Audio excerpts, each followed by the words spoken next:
So, hey guys, today we're talking about the best play.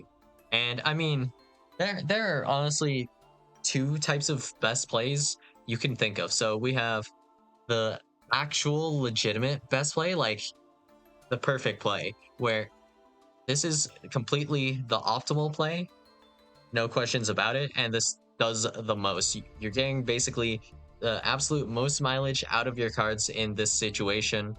And then we have the optimal play, but with your given knowledge. So, for example, let's say we have, well, it doesn't really matter the list, but we'll go with, we're feeling a bit Ryziel today.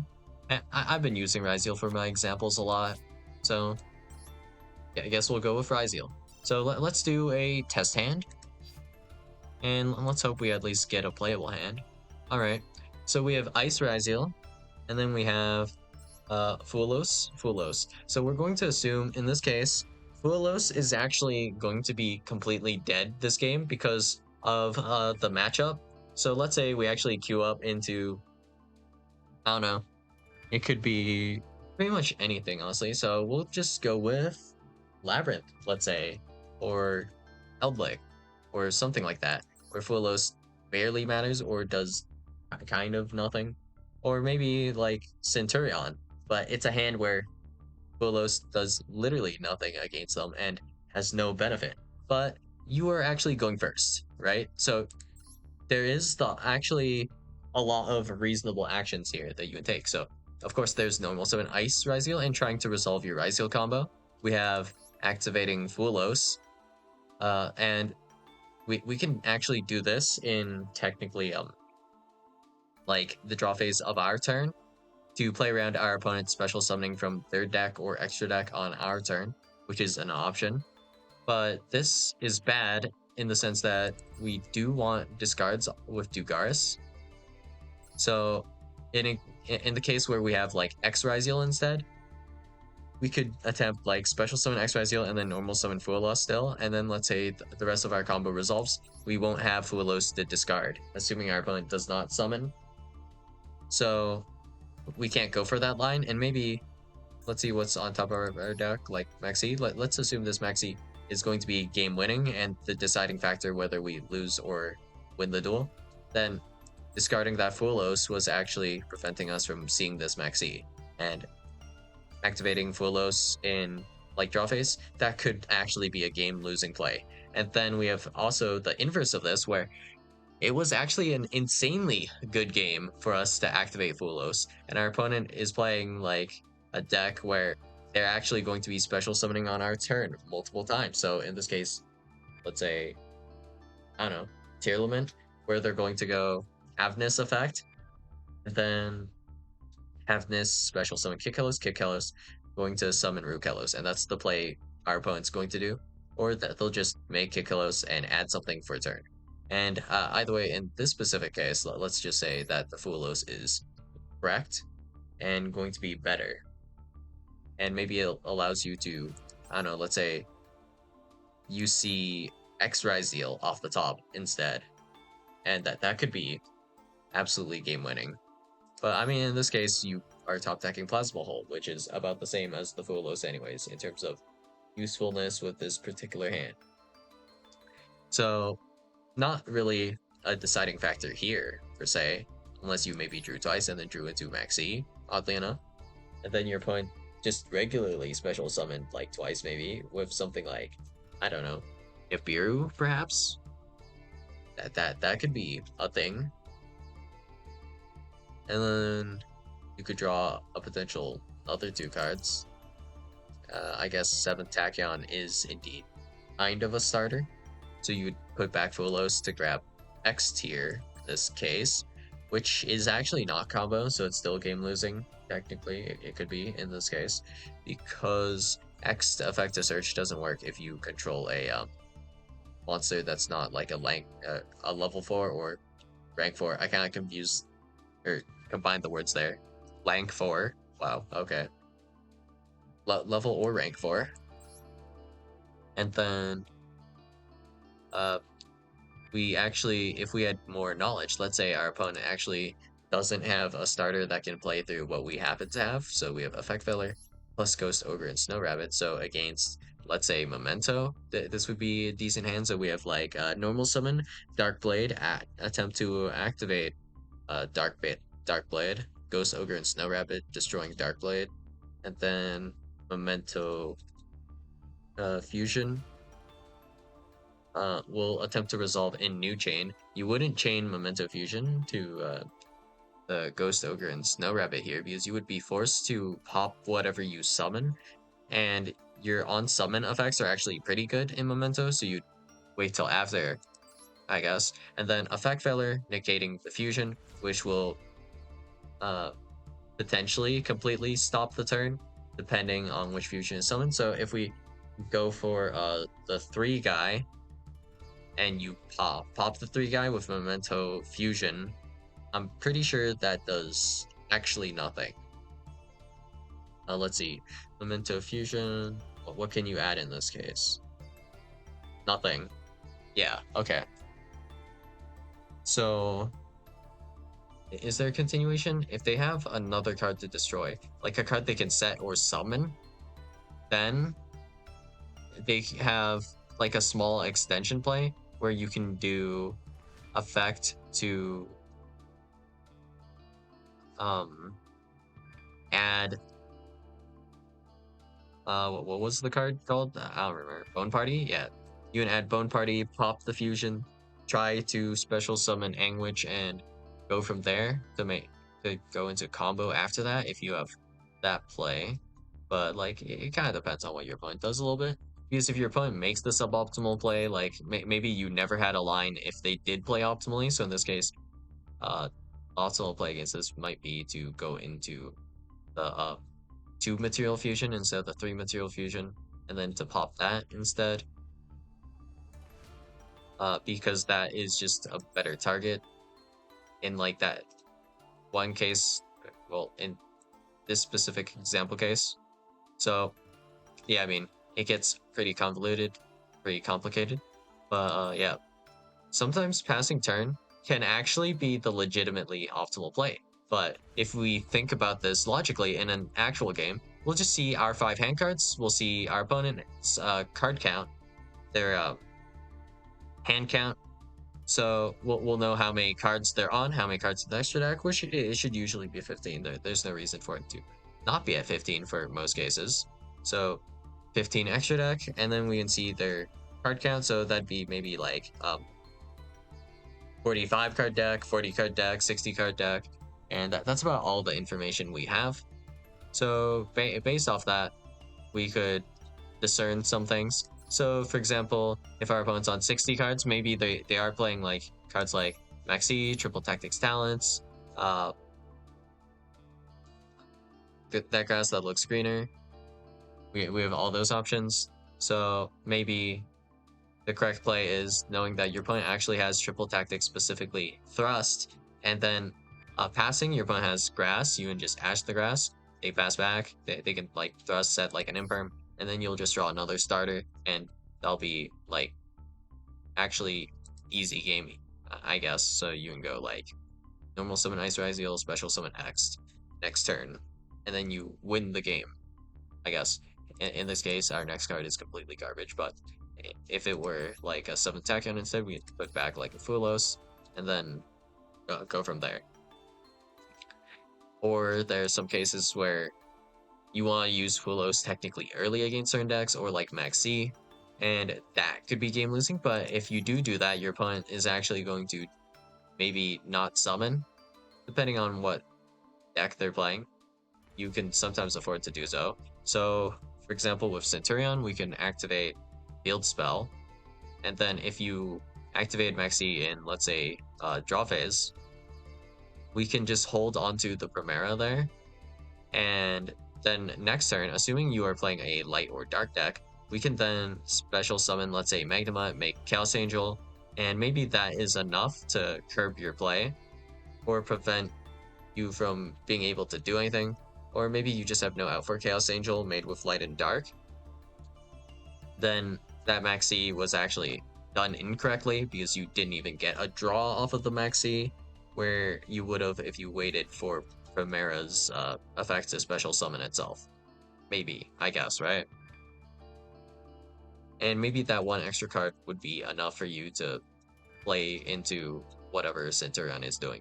In which case, there's also the aspect of potentially just not playing a card entirely as a part of the equation. Like, if we didn't have Maxi here and instead we had Dominus Impulse, let's say, being able to negate the Primera from special summoning itself, that could actually be like a valid way to kind of win as well. But yeah,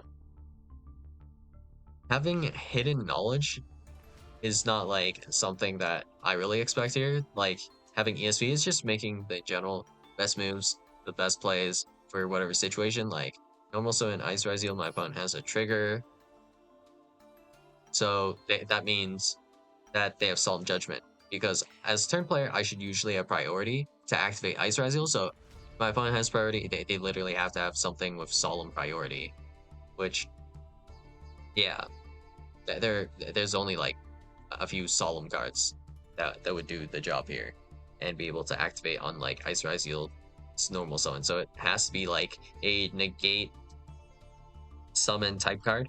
And maybe there's a line I can take to kind of snipe their back row before committing to a play. Like maybe we can make Exciton Knight first.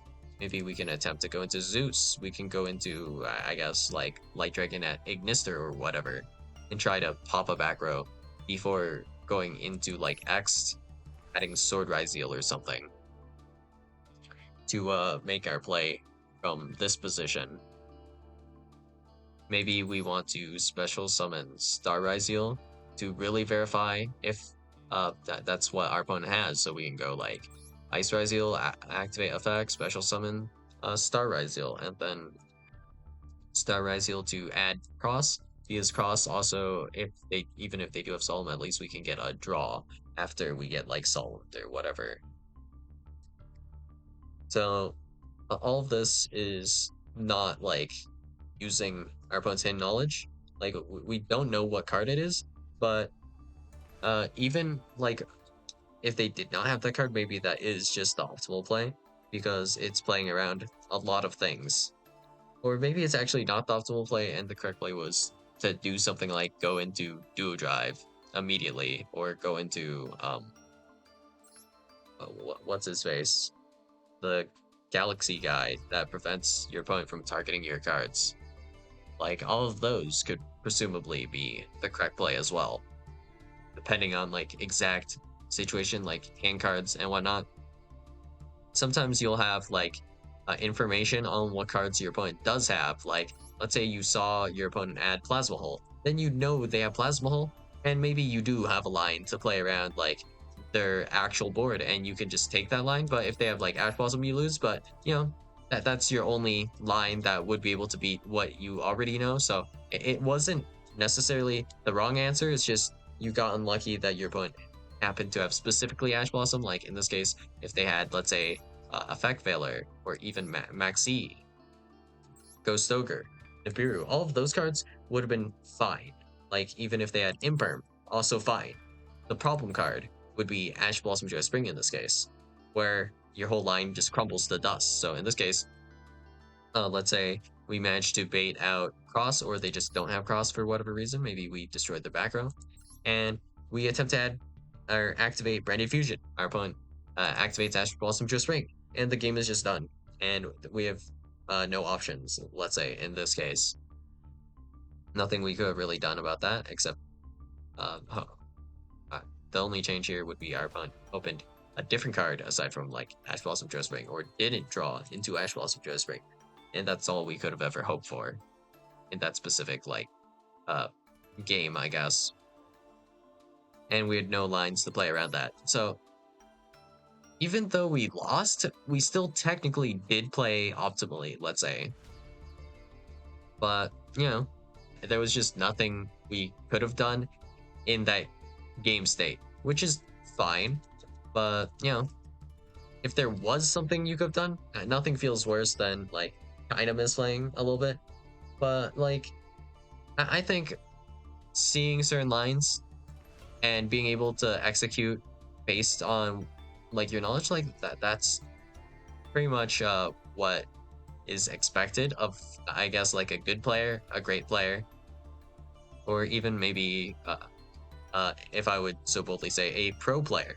But yeah, I mean, if you were to just play with knowledge to this level where you can see the line to play through like an end board, but if your opponent has hidden knowledge information that you don't know, like Ash Blossom Ring, or even if you did know it, sometimes you just can't beat certain cards in certain scenarios, and there's nothing you could have done about that. But if you sequence all your cards correctly, use your cards in the best ways, just getting all of the mileage out of your cards, just squeezing them for every single, like just squeezing every drop of water out of your stones, then you're able to kind of do your best and have the best odds of kind of winning already. Except maybe some games are actually winnable if you had hidden information, like your opponent actually has this card, so you're actually supposed to sequence this card a little bit differently. So in this case, let's say we have infinite impermanence on a Luber being the correct answer, instead of holding our Ash Blossom for Branded Fusion to play around like Triple Tactics Thrust. That would be like a play you could think of, and you could just decide if that's worth or not. I think that's like almost reasonable. But when you're going to the like deck stacking level, where it's like my opponent is going to top deck Ash Blossom Joy Spring for a turn, and they're not going to be able to play through my hand traps, so I'll have like an extra card if I just pass turn here. And specifically, the card on top of my deck is going to be X-Raziel, and nothing my opponent does with their hand traps will work if I have like X-Raziel plus Ice-Raziel. Like that's some forbidden knowledge right there. So I don't think that would be what I'm expecting out of anyone, or like my opponent maxes me, but they're actually playing a deck that cannot out like this specific monster that I have. So if I just make it power through like the maxi, give them like 10 draws even, don't care. They just can't beat that, and the game is immediately over. But if I don't go into that card, I will immediately lose because their deck has means to remove like all my other cards easily, including the back row ones. In fact, they have Harpy's Feather Duster in their hand right now, and also Lightning Storm, and also like starter on top of their deck, like the most insane starters that you can't possibly stop with like hand traps or whatever, because you don't have any, I guess. So yeah, I mean, best play that like it could be literally to set a card and pass. So maybe we have setting or even normal summoning like Ghost Ogre and Snow Rabbit for some reason being the best play. Like, who knows? It depends really hard. So for example, when we could have set Ghost Ogre and Snow Rabbit be the correct play, you have Super Poly, and you can just use Ghost Ogre and Snow Rabbit to perform a Super Poly that you wouldn't have been able to otherwise. That completely just obliterates your opponent's like their hand gets completely obliterated by it, I guess. And this allows you to, let's say, special summon Mud Dragon, and all of their hand traps in their hand are actually all targeted. And Mud Dragon allows you to protect your mono type deck from targeting. Let's say that that's actually a game-winning line that you wouldn't have been able to do without like basically knowing like extreme amounts of forbidden knowledge here. Like opponent, if they open like double imperm or something, and then maybe something you can like called by or ash, and you just have called by or ash. So for example, they have Ash Blossom, you have called by. They have Maxi, you have Ash Blossom, and maybe they have enough like engine where they're completely fine and able to do whatever. So let's see. This is a fire, this is a light, yeah. So this actually targets as well, right? Target one card on the field, destroy it. Yep. So it's very possible that this kind of line could come up potentially against Ryzeal crazily enough, right?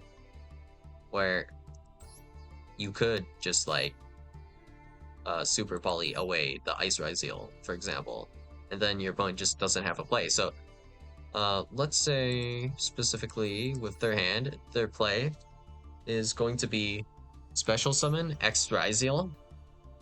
You ash the X Ryzeal's effect to search. Because you have a set Ghost Ogre and Snow Rabbit, you have no face-up cards for your opponent to actually negate with X Ryzeal, so or with specifically the Mirror Logic Aggregator, so they can't chain block it. So you just ash this, or maybe you just impermit. It doesn't really matter too much. And then the next play is the normal summon Fulos, attempt to make a detonator. So normally, of course, this entire line is going to be just fine against Super Poly, but because you have specifically Ghost Ogre and Snow Rapid set, then you can completely beat this play, I guess, right? Where I think Ghost Ogre by itself could have also kind of worked, but specifically you'd have to Ghost Ogre on Duo Drive, which is suspect a little bit. Maybe they opened hard open cross and they already activate cross, and Ghost Ogre and Snow Rabbit I guess wouldn't be an option. But then if you did the super poly with the Ghost Ogre instead, in this case, your opponent is now down the Fulos in hand, so they're down card in hand, which doesn't really matter because Fulos was already dead, I guess, this game. But the important thing here is mostly the Mud Dragon being able to protect your cards, I suppose. So, yeah, I mean, with Hidden Knowledge, there are some pretty absurd lines, or you'd be able to cause a situation where you would normally be in a losing position to a completely winning position to where your opponent could not beat what you're doing. I mean, it kind of is, well, Yu-Gi-Oh! Is kind of, I guess, what was the term? Like zero-sum game?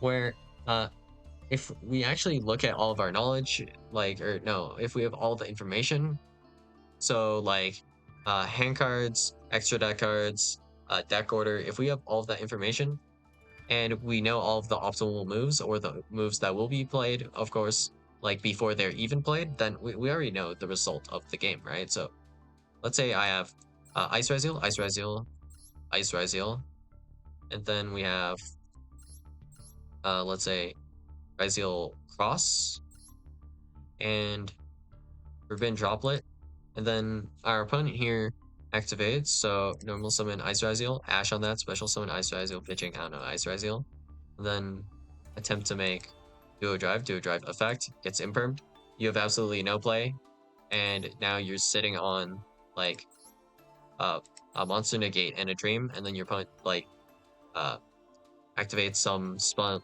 cards that completely cook you, like, I guess in this case, since you also have Droplet, Duster pops this as well, and then they can activate whatever starters they want at this point. They have free reign to do whatever. So in this case, there was never going to be like an optimal sequence. You barely had options. So if we just do a few more test hands, right? Like this one, normal summon Ice Ryzeal, your opponent imperms here. There was like never a way for you to win. And let's say if you try to pass turn and you don't even normal summon the Ice Ryzeal, then like your opponent, let's say they can actually just OTK you through Called by the Grave, and within 4 special summons or 4 summons in general, then this hand was always going to lose no matter what you did. And let's just assume Ashwell's Rejoice Ring is not even activatable for whatever reason, maybe because of chain blocking reasons. Who knows? Maybe they have cross out for Nibiru for whatever reason, and then the Nibiru was never going to resolve anyways, and you're just completely screwed, I guess. Or maybe we have a hand, so let's go find the hand where we just open no starter, and let's see how many turns it takes for us to find a starter, like 1, 2. 4, 5, 6, 7, 8. 8. 8 draws here. 8 draws deep, right? 1, 2, 3, 4, 5, 6, 7. Yeah, 8 draws deep to find a starter. So in this case, like, no matter how you use your hand traps, if you were dealt with this like terrible situation, there is no amount of optimal playing that is going to save you from like an 8-turn starter, assuming you can even resolve this at all, because you had to hold on for like 8 turns to even draw into this to begin with somehow. So maybe you can hold onto this, and you need to like set specifically Ash Blossom, and then this like Drone Lockbird, Maxi, Called by the Grave, and Crossroad Designator have to put in absurd amounts of work. Because this triple tactic silence isn't going to be useful, Super Poly not going to be useful maybe. So yeah. You don't necessarily have to aim to be like insane enough to know about like when it's correct to set like Ghost Ogre Snow Rabbit and then like set Super Poly past turn. Like, you don't need to be at that level. Just aim to be like able to play your cards at an optimal level within like I guess let's say human standards, where you're not basically at the level of a cheating AI. Just imagine like a super AI for like, I don't know, Master Duel, let's say, where they actually do have cheating information where they're able to tell every single card you have, including cards on your deck and their deck, like the order as well, like all that detail. Like, there's no real expectation for anyone to be at that level. But yeah, I mean, if you're at least playing reasonably optimally, like not doing dumb things like maybe setting Call Blight the Grave on um, your main phase, the beginning of the main phase specifically, where it becomes unactivatable, then that then you're playing probably fine. But in this case, that is definitely a reasonable play because you have no other play. So you would just set Called by cross out and then just literally pass turn. This is probably the most set Called by main phase 1 at start of main phase 1 angle I've seen. But aside from that, setting Called by the Grave at the start of your turn, not really a good play. And you don't need to know what your opponent's on to know that that's a bad play in general. So yeah, that's all I got for you guys today. And I'll see you guys in the next video. Bye.